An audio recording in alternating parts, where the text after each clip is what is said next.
alguém ainda acredita que esse regime não está em pleno curso e não está muito avançado e andando numa progressão geométrica, está profundamente enganado.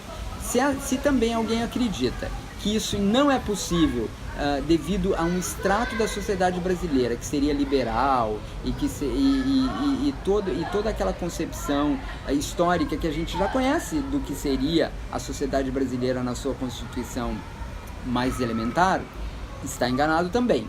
Porque esse processo de radicalização, se nós observarmos, e por exemplo, vamos tomar o exemplo do Rio de Janeiro, o que nós estamos vendo no Rio de Janeiro com a administração do prefeito Crivella é uma das coisas mais exemplares de como o fundamentalismo está em pleno curso, né? Oh, she not ready to have her.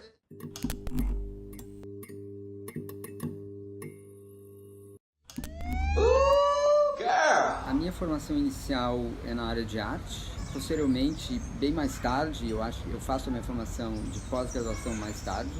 Eu fiz mestrado em arte na Universidade de Nova York, na NYU, e doutorado em História da Arte na Universidade do Estado de Nova York. No meu programa de mestrado, ele já tinha um grande componente teórico, e eu fiz muitas cadeiras relacionadas à história da arte e à teoria. Mas eu acho que eu tinha essa vocação já há muito tempo de um forte peso teórico nas minhas reflexões artísticas, isso ainda quando eu estava produzindo arte. Eu acho que foi natural que eu migrasse progressivamente para a área teórica. A história da arte seguramente foi o meu maior interesse. Eu venho realizando curadorias já desde muito cedo, especialmente porque eu venho de uma geração em que a gente não tinha o sistema relativamente estruturado que a gente tem hoje, né? Então tudo era muito os artistas e as pessoas envolvidas na área de arte, de produção artística, e curadoria inclusive era uma disciplina muito nova. Tudo era muito que feito pelos artistas. Os artistas criavam as suas próprias plataformas de exposições, criavam as suas próprias oportunidades. E no futuro, depois isso, em que eu decido fazer uma migração definitiva para a área de História da Arte, eu também ingresso num processo de profissionalização e eu começo a me interessar e produzir cada vez mais curadorias. Tanto que até agora eu já realizei mais de 50 exposições. O que acontece no Brasil é que nós demoramos muito tempo para reconhecer as nossas tradições e inclusive a importância de se reportar a elas como um fator de informação artística. O que é recorrente nos Estados Unidos, por exemplo, e em vários outros países em que o sistema de arte é muito avançado, né? E que as tradições históricas são muito consolidadas, artísticas, eu digo. Antes dessa incursão dentro de uma tradição de arte política e conceitual da década de 60 e 70, e especialmente aquela que aborda questões relativas ao período da ditadura, acontece um outro fenômeno que é tão visível quanto e que demonstra esse primeiro passo de um reconhecimento das tradições artísticas brasileiras, que é o vínculo que os artistas aceitam estabelecer e reconhecem como familiar e como importante, que é aquele com o neoconcretismo brasileiro, né? Esse é o primeiro passo de um reconhecimento de uma tradição artística brasileira como um mecanismo de informação visual ao qual os artistas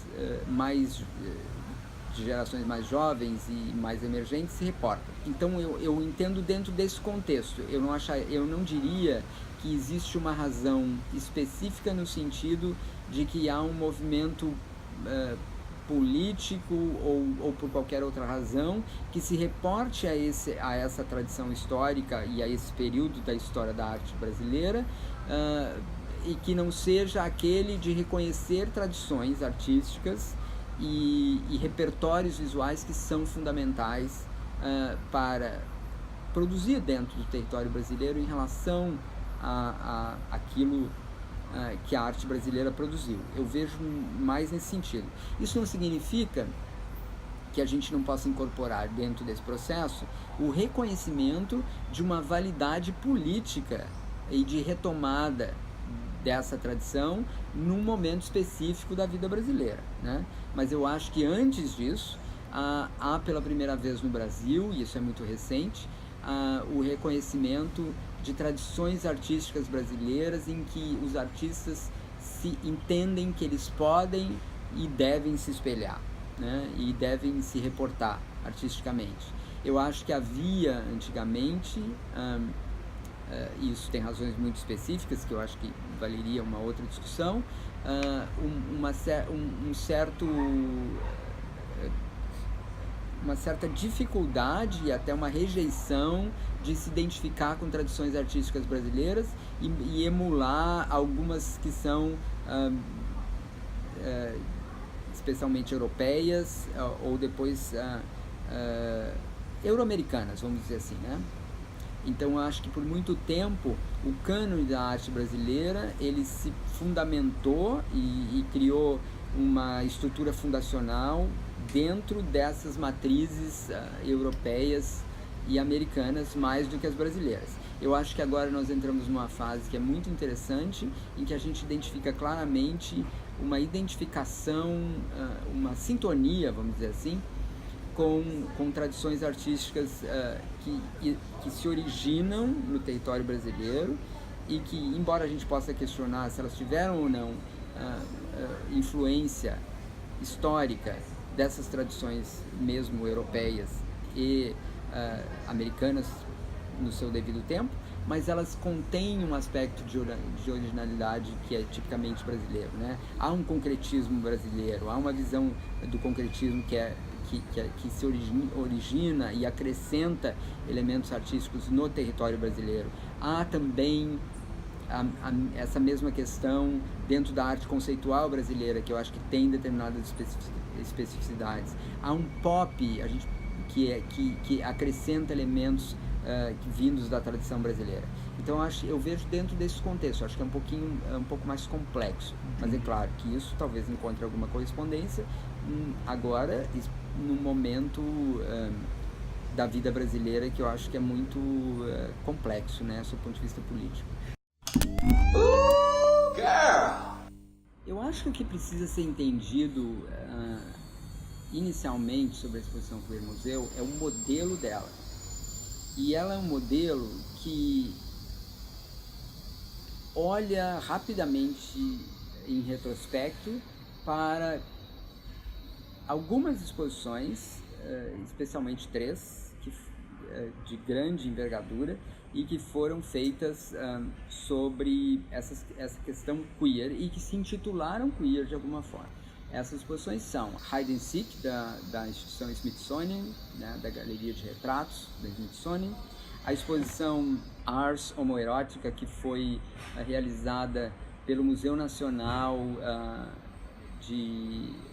da Polônia, em Varsóvia, e depois nós temos ali, inaugurando praticamente paralelo a Queer Museu, a exposição da Tate, que se debruçou sobre um período da arte britânica que os curadores consideraram queer, né, que tinha uma inclinação ou obras que se intitulavam queer, na verdade, então elas se diferenciam um pouco das outras. Essas 3 exposições têm especificidades muito grandes, né? Elas trazem para esse modelo, para novos modelos de exposições, essas questões queer de formas muito específicas. A exposição da Polônia se dedicando muito a questões mais temáticas do homoerotismo, do erotismo masculino, da sexualidade do corpo, especialmente masculino. Ela vai da produção grega até a produção contemporânea, com um vasto campo de obras,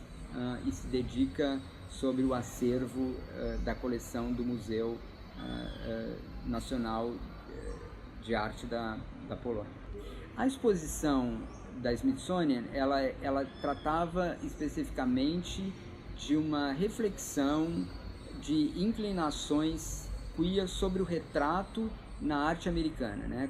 Como se deu essa contribuição e como isso transpareceu e como essas inclinações surgiram, algumas mais veladas, outras mais transparentes. E a exposição da Tate, ela é uma exposição mais histórica, ela já está num estágio mais avançado, ela é bem mais recente. Ela inaugura alguns dias antes da Queer Museu, então na verdade ela nem serve como modelo da Queer Museu, porque ela estava sendo organizada paralelo e eu nem tinha exato conhecimento até ela abrir, né? Mas o que é importante entender nessas exposições? Que apesar de ser uma tradição pequena de exposições de grande envergadura adotando essas questões, e aí eu acho que eu tenho que fazer uma ressalva. Muita gente discutiu em relação ao Queer Museu, inclusive sem ter visto a exposição ou mesmo ver o catálogo, de que essa exposição não era representativa da produção queer.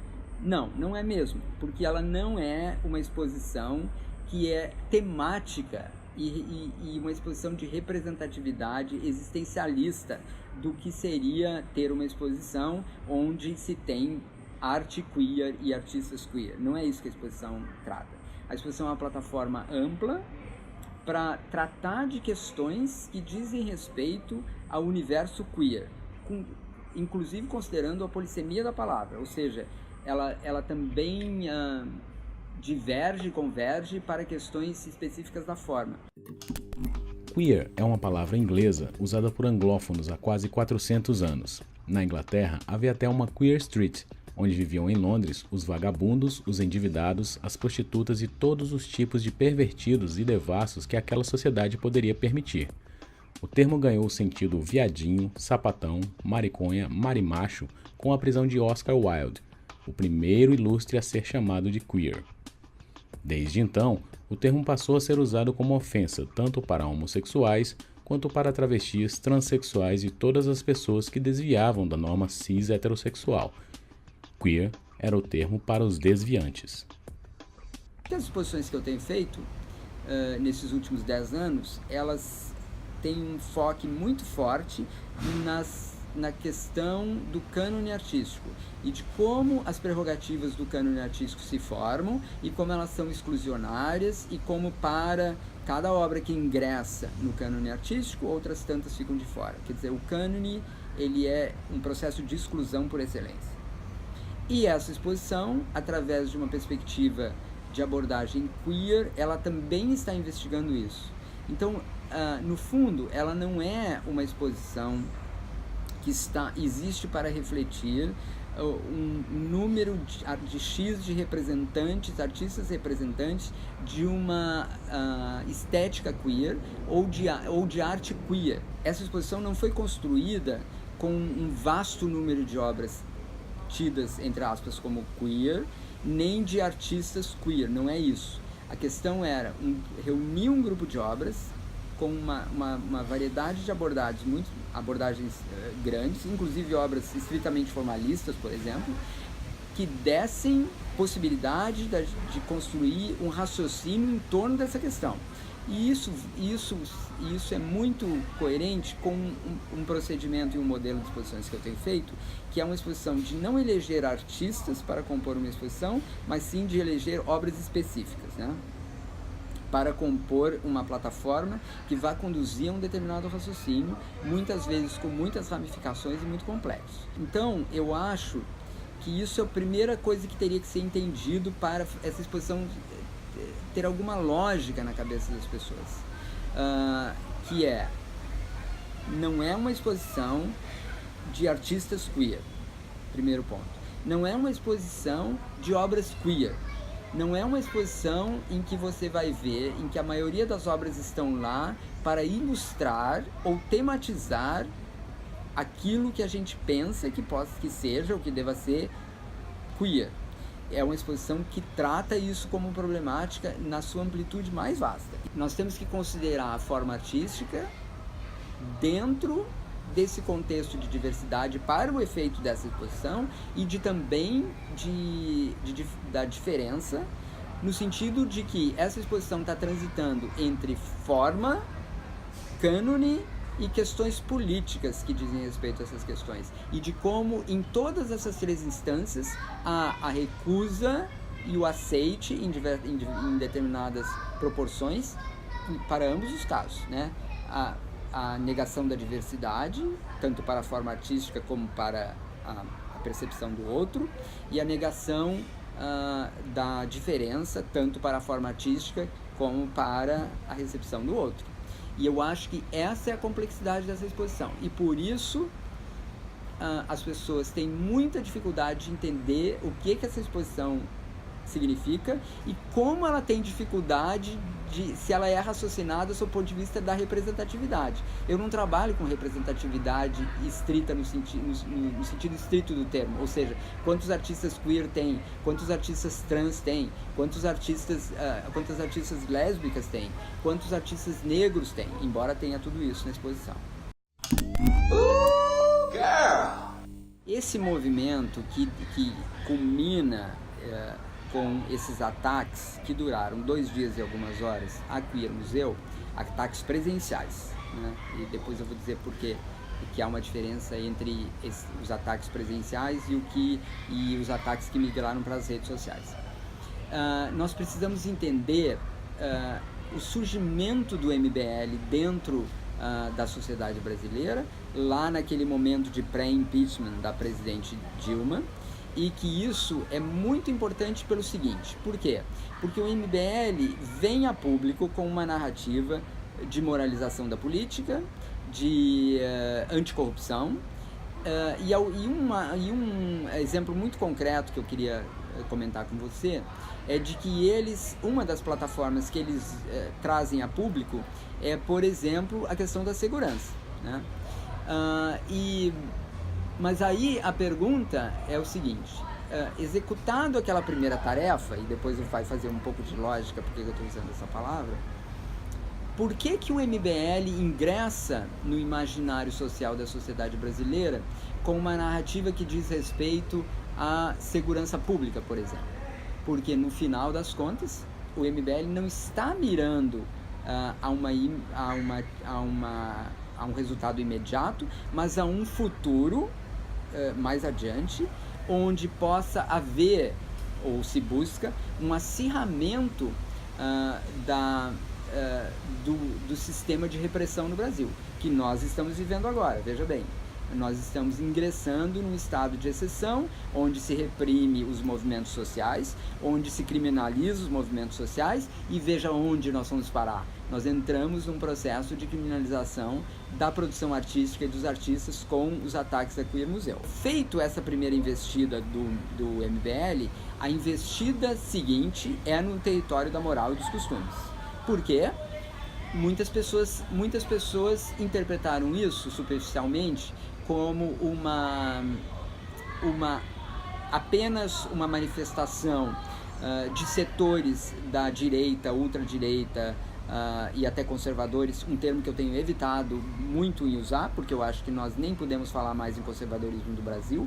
Acho que não são princípios que vêm da classe conservadora, mas sim de outros setores da sociedade que se radicalizaram, né?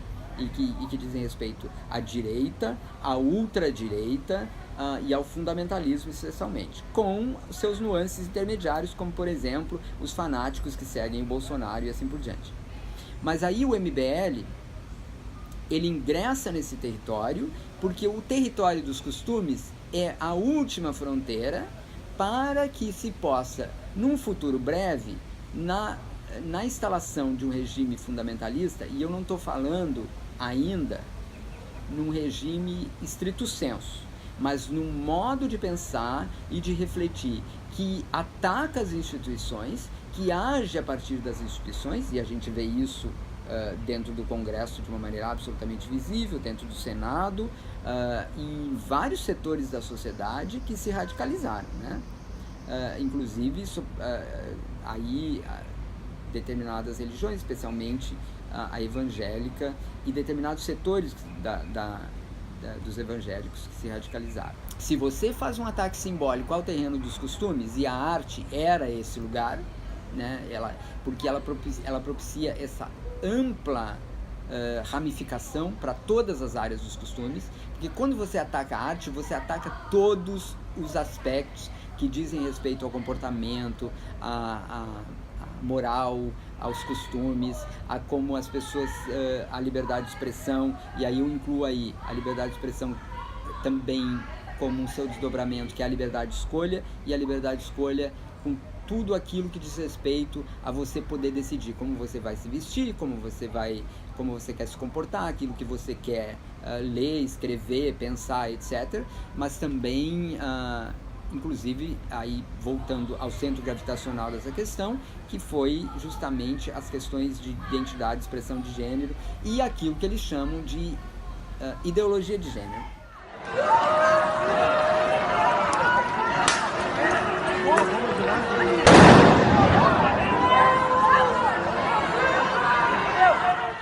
O que eu acho que aconteceu ali e que talvez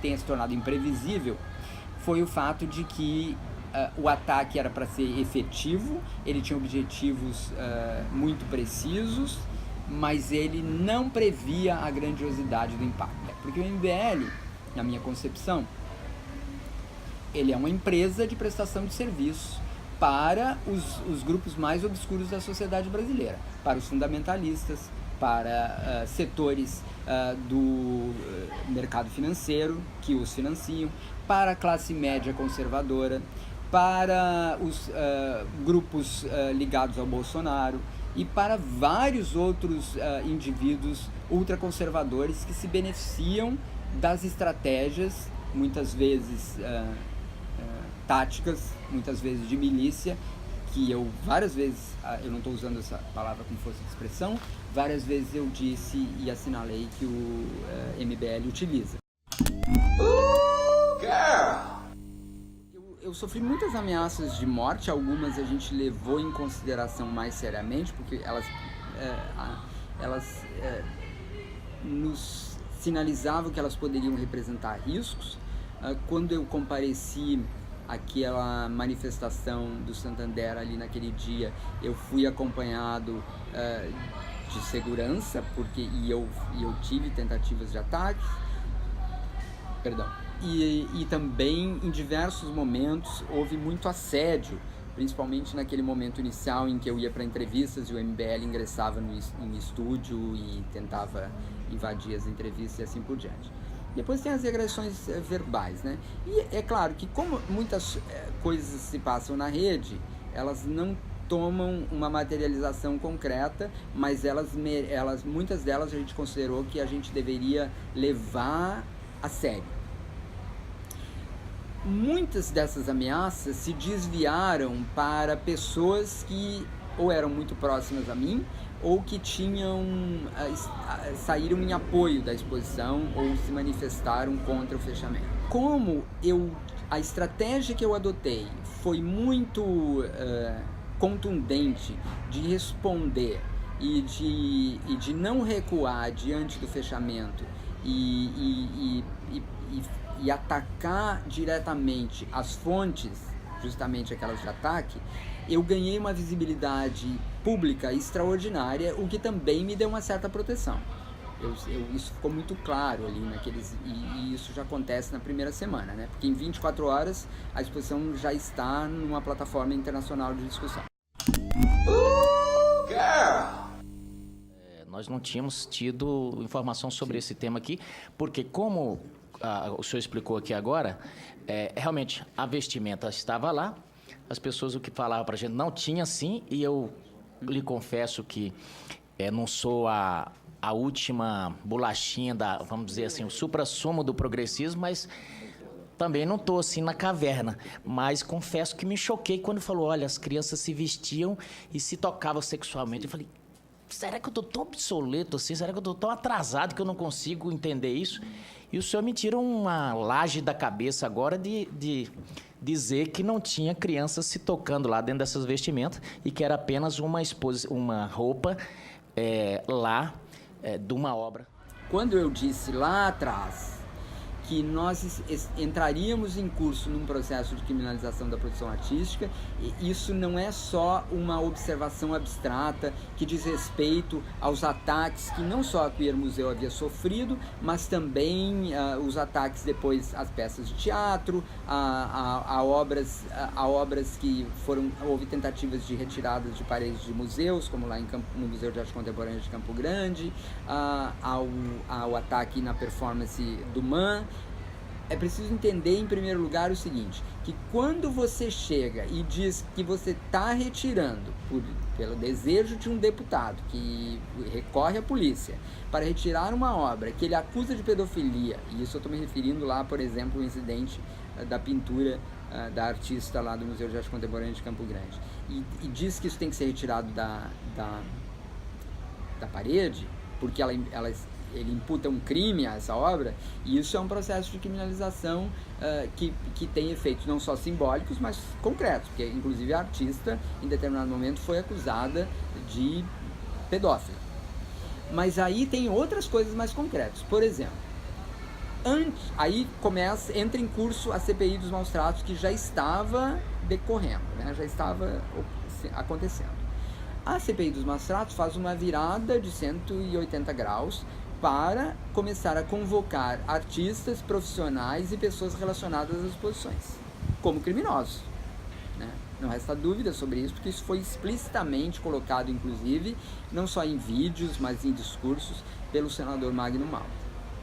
E isso vai tão longe a ponto de ele convocar várias pessoas, não somente eu, através de condução coercitiva, que é um caso extremo que nós não havíamos presenciado no âmbito do Senado e do Parlamento. Nós havíamos presenciado isso na área jurídica, né?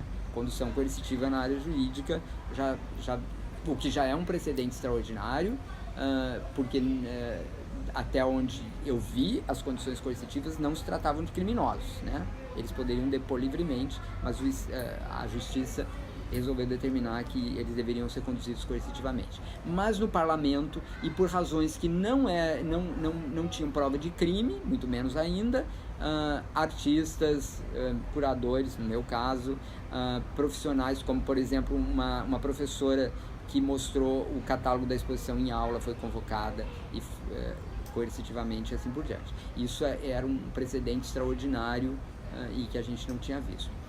Mas antes disso, por exemplo, vou citar um outro exemplo muito concreto.